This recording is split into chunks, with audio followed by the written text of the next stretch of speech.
We just had an epic session from Sweet Sister Cynthia, the ladies defender, and the youth from each constituency presented why they are Team Unity. And now in the hot seat, we have with us the Honorable Ian Patches Liburd. Welcome to 869 Forward. Thank you, Rohana? Rohanda. Rohanda. Rohanda.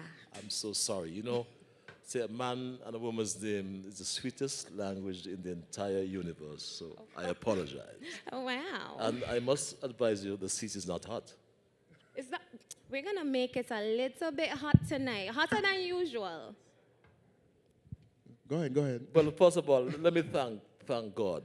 I like to thank God. It's an imperative for an opportunity like this one to be able to expose myself to two interrogative people, Rohanda and Umali. Yeah. And I'm open to any question from you. And we are ready for this. And we're very Amali? happy to hear that. So let's jump Yes, straight I'm into open. it. All right? So first, let's touch on your history. Tell the people watching tonight who don't necessarily know you about your childhood, where you grew up, experiences you had when you were a child, and which of those experiences actually led you into how you live your life today, from those teachings to now. That'll take me all night, but I'll summarize. I was born, raised in an area of constituency number 1 called Newtown. Most people call it Fish Bay because it was a fishing village. It still is a fishing village. But my grandfather was a shipwright, government shipwright, and he made these, what we call pirogues, these fishing vessels, fishing boats, and owned the fishing boats as well. So I was born there, just down on Newtown Bay Road, and I still live in constituency number 1. So I'm born, raised, bred, live in Newtown, constituency number 1, East Bastille man. I attended the Newtown Primary School, now known as the Tucker Clark Primary School. That's your alma mater. Of course, yes. Then you have a solid foundation. So I then went on to early days of the St. Kitts Nevis Grammar School, spent 1 year there before the schools were amalgamated. Bastia High School, the Girls High School and the St. Kitts Nevis Grammar School, then called the Bastia High School. So I had my basic training there. In terms of education, I then, in latter days, went on to the University of Plymouth, the postgraduate there, and then to the University of Bradford Management School, where I did my MBA. So in terms of my academic training, that's where I came from and where I'm at. I always like to say I'm a private sector groomed individual. Okay. In that I spent most of my working life in the private sector, starting at the Deal Walwyn and Company Limited, and I started at the bottom rung of the ladder, started as a PAYE clerk, and took every step on the ladder to management before I was headhunted by SL Hospital and Company and offered the position of shipping manager of the SL Hospital group of companies. After that, I was headhunted then by the Labor Administration and moved into the St. Christopher Area and Seaports Authority as the CEO, or the general manager. From there, I then went into government as the Director of Maritime Affairs before being promoted to the position of Permanent Secretary in the Ministry of Public Works, Utilities, and etc. So I'm private sector groomed and jumped over the wall into the public sector. So, well, you've been in the private sector so long and then you went into government, but there's a difference between government and politics. What motivated you to serve in that type of way and get into politics? You know, that's a very interesting question because even as we speak now, I don't believe I'm a politician. I'm into politics. But what really motivated me, a matter of fact, when I was first approached by one of the parties and it started to spread that I was going to be into politics, and I think it came from the fact that I was always, you know, community oriented. We would clean areas in the community. As a matter of fact, I played football for the community, played cricket for the community, and we were champion teams. Newtown football team was always a champion team. I always like to boast that when we got promoted to what was called then the first division, I scored one of the goals. You know? Congratulations. You know, we have winners at you know, this table. But I believe that some people always figured that I was going to be in politics. And I had a good friend said to me, why don't you get into politics? Right? But I was never serious about politics. I advised politicians. As a matter of fact, my predecessor, I was the one who I believe was responsible for his election to office. You know? But it all came down, when I made my own decision, it came down really to service and to serving the people. And one good way of serving the people was doing what I'm doing now. So wait, let me get this straight.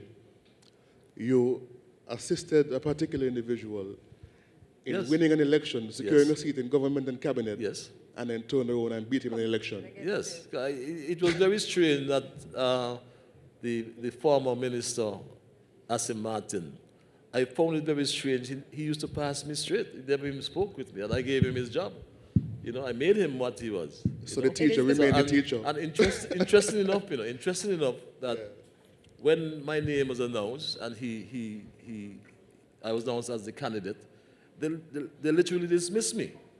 And I couldn't understand why they dismissed patches like that. Because I've helped him to get into office.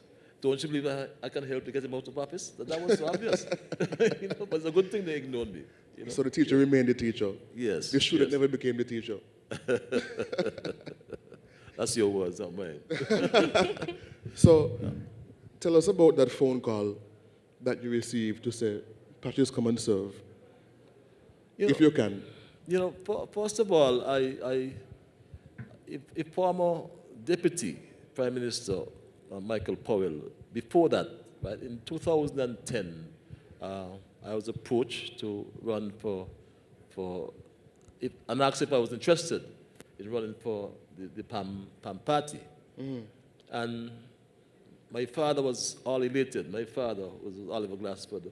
He was a PAM, or still is, no doubt, a PAM to his backbone. He was always proud of being the one to nominate then Prime Minister Kennedy Simmons, right? And when I said yes, you know, I said yes. That was 2010. It was before the elections, because in 2010 we had matter of fact, before that, was 2004 you had elections, and then it was 6 years before the next elections in 2010. And the then leader of the party, who I believe has its final say, did indicate that bringing me on board at this time would have been disruptive. You know, I thought otherwise. I thought I would have won the seat, but sometimes I look back and I say perhaps it's a good thing, because I would have won the seat, I would have been in opposition. I mean, I don't want us to backtrack, but I have a confession here. I'm actually a fan of yours. I listen to you on Real Talk, and there's something you didn't mention. Straight Talk? Straight Talk, sorry. So I listen to you on Straight Talk, and I know that you are a former musician. You used to play with one of the most popular bands in St. Kitts, and that's one of Which band? the Elimat and the GI Brass. So I heard about, and you didn't Really? mention that part of your career while you were telling us about yourself. And this year's election, that's been repeated. The concept is the arts and youths and performances. So what are your thoughts on that? How was your experience being in a band, and how do you think that the industry has changed? Well, I haven't mentioned quite a lot of things, Rohan, right? But you're correct. I was a founding member of the GI Brass. We were originally the Group Impressions band, GIs. So we turned to the GI Brass before or after our first recording in Barbados. I think that was in 1973 or something about. Then we came back to St. Kitts as Elimat and the GI Brass. So Elimat was the arranger and band captain. So that the GI Brass, I believe, made me, because at a young age, at a young age, we traveled the world, right? We traveled the world, and I believe the exposure, going to Canada, going to the US, going to the United Kingdom, going to Europe, that experience, I believe really made me what I am in terms of the exposure I got. As a matter of fact, I was the manager, player manager of the band as a young boy, And as I said, that experience really helped me and guided me today. We were young boys, an average age of 21. And when we traveled out, and we played with the best bands, Byron Lee and the Dragonaires. We played with Byron Lee and the Dragonaires, and I always remember this, that they played at, I think it was the Audubon Hotel it was. It had 2 halls. And when these young boys set up to play, we started tuning the instruments and what have you, But when we started to play, you couldn't believe these little boys playing that kind of music. And we really stripped Byron Lee and the Dragonaires. Everybody wanted to be in our hall. It was fully packed to capacity. The next time we played with Byron Lee and the Dragonaires, I can tell you, I always remember this, that they brought aside Vic Taylor, right? Keith Lynn. And I remember the very last song by Vic Taylor, big voice. You're probably too young to remember Vic Taylor. And he did My Way. And he brought down the house, had a standing ovation, right? Brought down the house. And here we are to go next. And I remember that very well. They called me the bully. Bully you first, right? Don't ask me why. And said, what are we going to play? And I remember lots of Jamaicans, because Byron brought a lot of Jamaicans, and we turned it right back to the Jamaicans, and we did a song, Jamaica Gone Funky. Jamaica gone funky, Jamaica got soul, and a real reggae, and we really rocked the crowd, that time. And the experience as well, even on the road with Joy Lewis, we took the popular R&B songs when we in North America, turned them into soca and jam on the road. So we became very, very popular. Sometimes I reflect and say that this band, we should have been further in life as young men, right? But, we were in the experience, and some of our colleagues wanted to just get the money. Yeah. And we made money. Yeah. We made money. Because when I left, and my grandmother answered, I was lazy. I didn't really want to work. But my salary was back then $150. And when we traveled to St. Thomas, we get 150 US. The US was about $1 something, right? So in one weekend we make that. But to answer the question, though, a little long-winded, in terms of where the music has come from to where it is now, I am proud of the talent we have. We have quite a lot of good singers. Trust me. I'm telling you, I've listened just a few nights ago, I don't remember some of the names, and the voices, the control and so on. Right. We do have quite a lot of them. I don't want to call the names, I will forget a lot of them. I understand, but it's we a do really have quite a lot of them, bunch. right? I'm sometimes a little concerned or the drum machine things and not the real music coming out, but we do have talent in terms of good guitarists, good keyboard people, and as I love singers, and we do have some good singers. So we have moved, and there's quite a lot of talent here, and we need to harness that talent and really expose it, market it, and we'll be places. Brilliant. Okay, so you've been a member of cabinet for the last 5 years, right? And you're the Minister of Public Infrastructure and a few other things. What, in your opinion, have been your greatest accomplishments, as minister responsible for those portfolios over the last 5 years. So what can you say to the people that say, listen, this is my track record, this is what I've done, and then after that we can get into what you intend to do once you're elected? Well, it's always sort of difficult to pinpoint what is. There's so many of them, quite frankly. I mean, when we got into office, as I always like to say, I found that I was on loan from East Bastille to the national transformation effort. When we got into office, we found an infrastructure that was crumbling. We found public buildings that were dilapidated, I mean, all around the country had these potholes, and we had to focus on the Island Main Road, which we did, and are just about completing. There's the Old Road Bay project. That's near and dear to me. I always keep saying that because I am familiar with a young man who died across Old Road Bay, right, from Rockfall. Is debatable. Someone said to me it's a Saturday afternoon, another Sunday afternoon, but the fact is that young man died across Old Road Bay. And for 20 years, absolutely nothing was done. When I was permanent secretary, I think it was at the time, the road was disconnected from the entire network. We fixed it. And became minister. Same thing happened. And I convinced the cabinet, because as a matter of fact, I recall going to our SMS committee meetings, dealing with the budgets, and this director in one of the ministries said that Old Road Bay was not a priority. And I couldn't really understand. I said, beg pardon? And she said, Old Road Bay is not a priority. And when I told her what happened, I did ask her, so how many more people must die across Old Road Bay? And I told her that story. And my colleague said that was a little bit hard. But the fact is we got the funding for Old Road Bay, and see what's happening today. The new cruise pier is a big project as well. I was the CEO at Casper when we commissioned the first cruise pier, and I'm humbled to be the Minister of Government when we now constructed the second cruise pier. So, the lighting in Bastille, the traffic lights, I mean, I traveled all over. Even Little Anguilla had traffic lights. And we didn't have traffic lights. But the congestion, right? Oh, yeah, it was the traffic congestion down Bastille.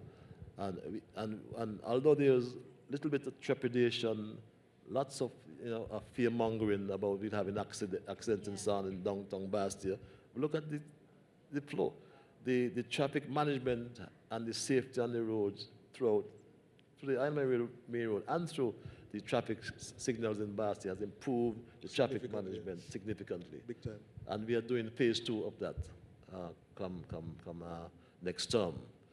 The East Bus Line Terminal, that too, it's big to me, because in St. Johnson Street and Brand Street, if you don't know St. Johnson Street, that's the one going down to the Government Daycare Center onto Pond Road, and coming up from Pond Road onto the Seventh-day Church onto Wellington Road.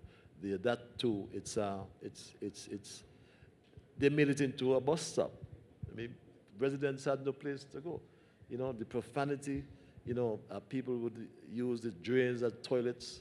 When rain came, passengers were exposed to the vagaries of the weather. They were exposed to the dangers of the traffic. So that too, I made a commitment to the people in that area, and we constructed a brand new East Bus Line Terminal. The houses on Wellington Road, they were there since I was a small boy. Yeah. From the 1950s, we had these houses there. And I'm humbled to be one and to be the representative, rather, who would lead the charge to demolish those houses and build brand new condominium apartments on Wellington Road. Perhaps I'll have to stop there. I will go all night. I mean, I did see a long list of things that you have done, and some of it directly in your constituency. Yes. Could you touch on that a little bit for us, the things that you've done directly in your constituency, which is one of the largest constituencies we have? Well, I have something told me to walk with my little manifesto for the The manifestos are here, people. for the last term in office, right? And when I looked at the page, I looked at inside in terms of commitments. It spoke, yes, to my commitment to the East Bus Line terminal, right? It spoke to the existing houses up there that I just referred to.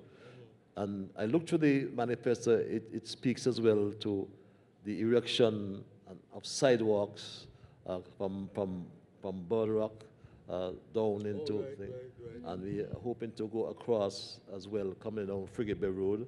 Right now we are doing Wellington Road sidewalks because in the past they seem to have ignored pedestrians.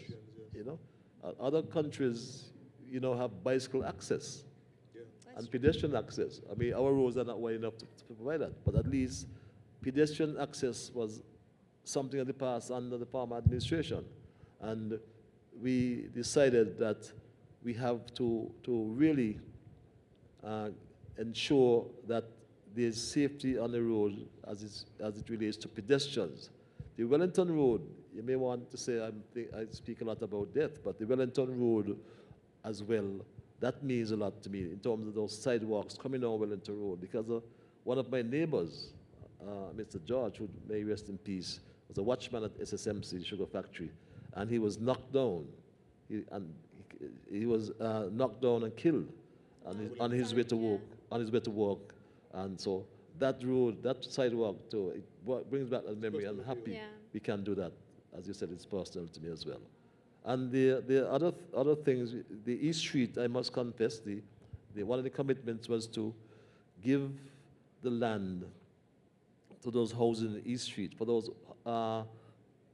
tenants in East Street. They call them the CHA houses. They were built since the 1950s as well. Yeah. And families have lived there generations after generation. And believe it or not, they pay about $45 per month for rent, you know, on the houses. Oh. But so we had committed to give the land to those who occupy them for so many years free of charge. But when we got into office, we had to recalibrate because we had to change things because we found out there are these old duplex houses. There are two tenants in each unit and each apartment. So if you had to repair your roof on one side, then you had to take the whole roof off. Yeah. So we decided to recalibrate and redesign, and we are going to build some 5 blocks with 4 units each, so we'll accommodate 20 families as well. It's some modern condominium-style units, and that will transform, of course, East Street, just like Wellington Road will transform East Bastia and the country generally. Yeah. Impressive stuff. So do you have any more future plans for the constituency? Of course, I do have, you know, we have plans, and I always have plans. So, and I have my manifesto as well for upcoming. And if you, this is for so we have the past manifesto, past, and we have the upcoming and this the present, manifesto, right? Okay. And if you flip this lists most of the things I have done, but what we want to do is the first and foremost extend Port Zante eastward and build another marina and a hotel there, because the marina to the west it's over capacity. So we don't have capacity now, vacant capacity, and so we thought it's a good business for the Urban Development Corporation, and there's a demand for that. So we decided to look at the eastern portion. We reclaim about 7 acres of land, then build a hotel as well, and that will transform Newtown per se and transform East Bastia. To give you an idea, we will extend up towards the, what you call the solid bulk facility.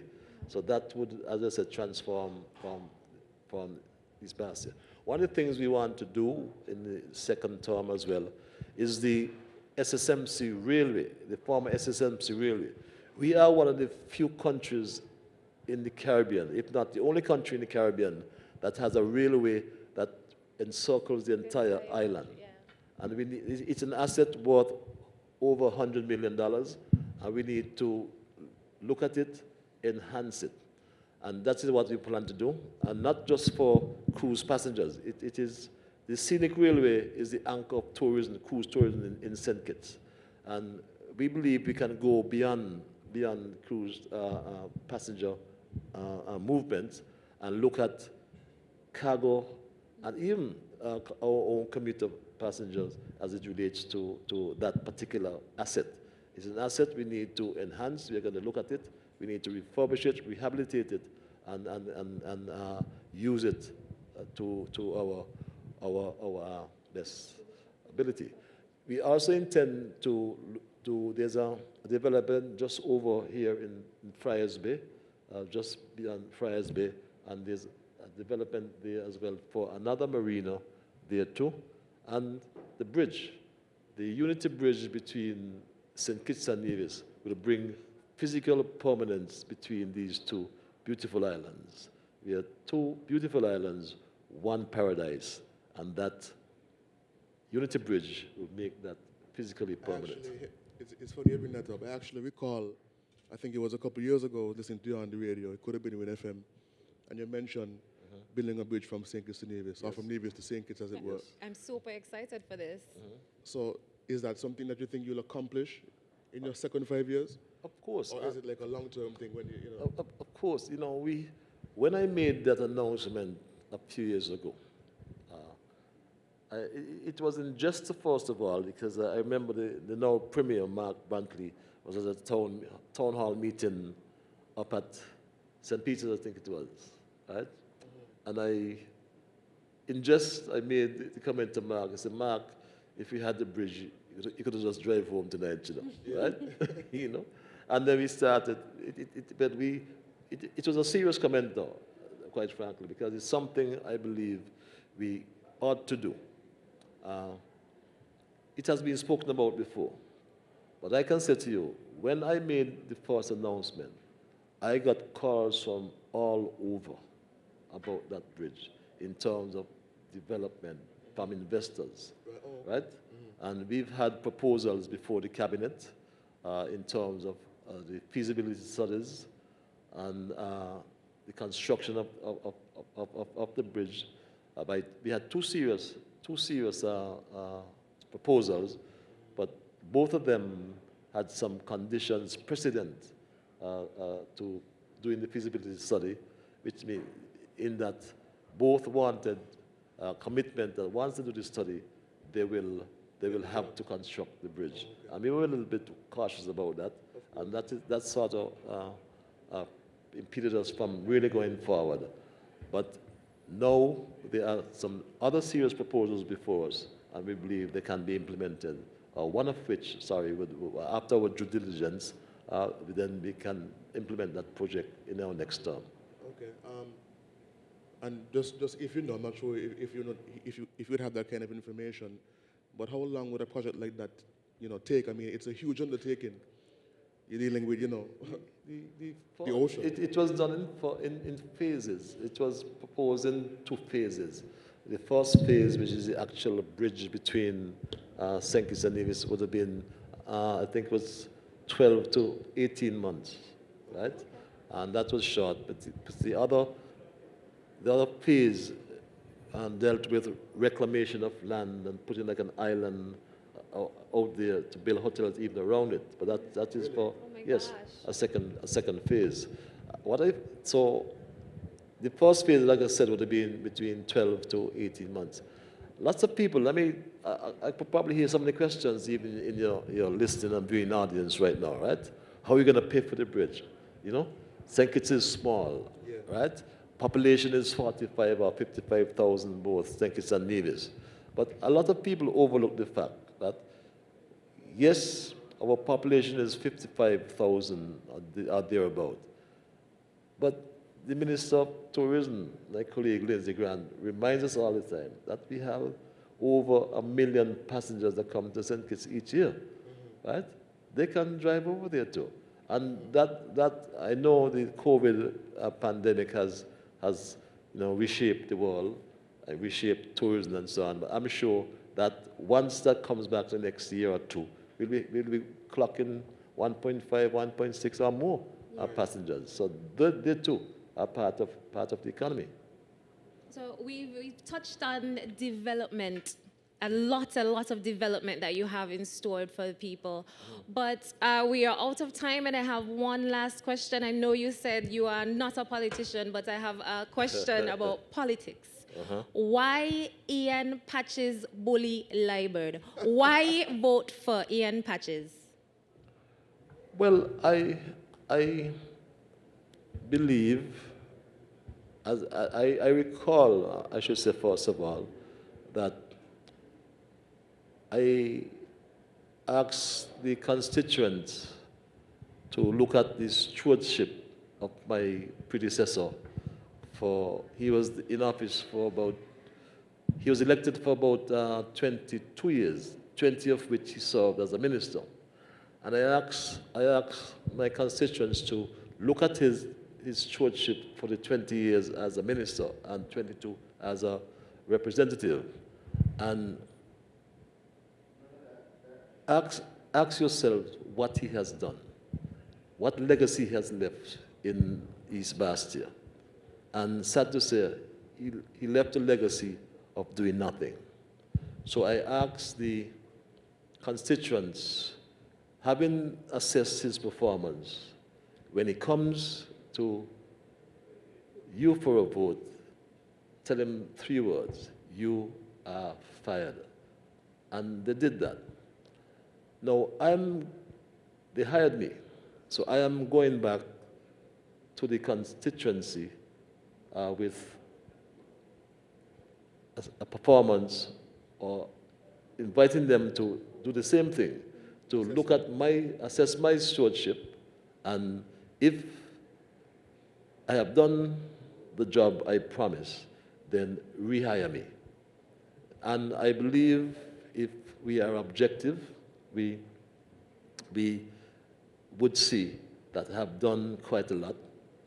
Apart from the work on the national level and at the domestic level in the constituency, I have also given back to the community.